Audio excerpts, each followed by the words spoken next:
Hey y'all, so it's probably been right about a month since I did the If My People video. And when I was sleeping last night, I continuously heard, when I shut up the heavens so that there is no rain.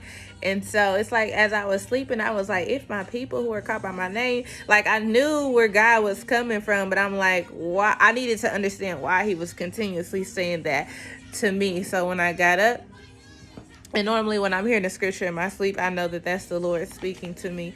So when I got up, I went and I was like, well, let me read Second Chronicles. Let me see, if it's something that jumps out to me. Nothing really necessarily jumped out, so I began to research cross references, and I came across something I never read, nor researched, nor studied before. And it's First Kings 8, and I'm going to start at verse 35.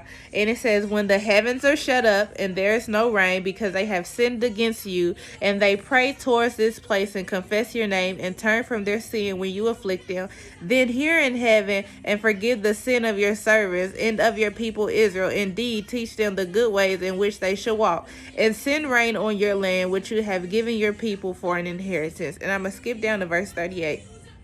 It says, whatever prayer or supplication is made by any man or by all your people Israel, each knowing the affliction of his own heart, and spreading his hands towards this house, then hear in heaven your dwelling place, and forgive and act and render to each according to all his ways, whose heart you know, for you alone know the hearts of all the sons of men. So these words are a part of a prayer which Solomon offered up to God at the dedication of the temple.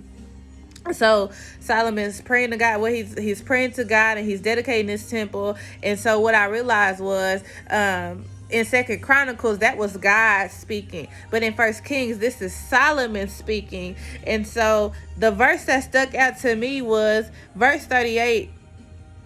It says, whatever prayer or supplication is made by any man or by all your people Israel, each knowing, this part right here, each knowing the affliction of his own heart, and spreading his hands towards this house, then hear in heaven your dwelling place, and forgive and act and render to each according to all his ways, whose heart you know, for you alone know the hearts of all sons of men. That's what it is that God wanted me to see.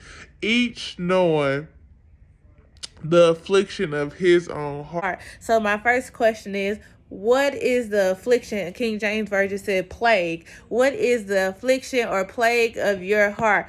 Plague. What is a plague? Disease. Sin. What is the sin of your heart? What is the sin of your heart? What is the thing that corrupts your nature and corrupts your behavior? I look at the heart like a fountain, and at this fountain, all of these things spring out.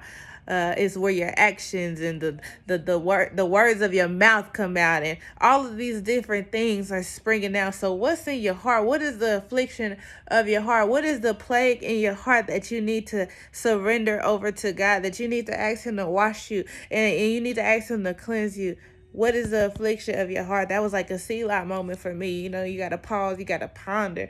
But I had to think about, Lord, what is the plague of my heart? What is the thing that I know that I struggle with, but I may not be saying anything? I may just be trying to sweep it under the rug. Like, what is it? What is it? You know your struggles. You know the things where people come around and they're like, bro, you tripping, or sis, you tripping, like you doing too much, or what is it? Gossip, envy? Are you a hateful person? Are you mean?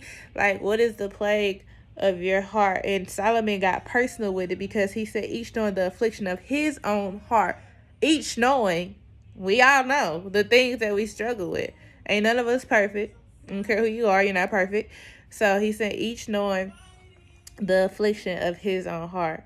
And so that's just something to think about. It's like a reflection moment, for you to think about, what is it? And if you don't know, because you may it may be some things that and there may be some things that you're not quite catching yet. Ask God to show you. That's the best thing. God, show me.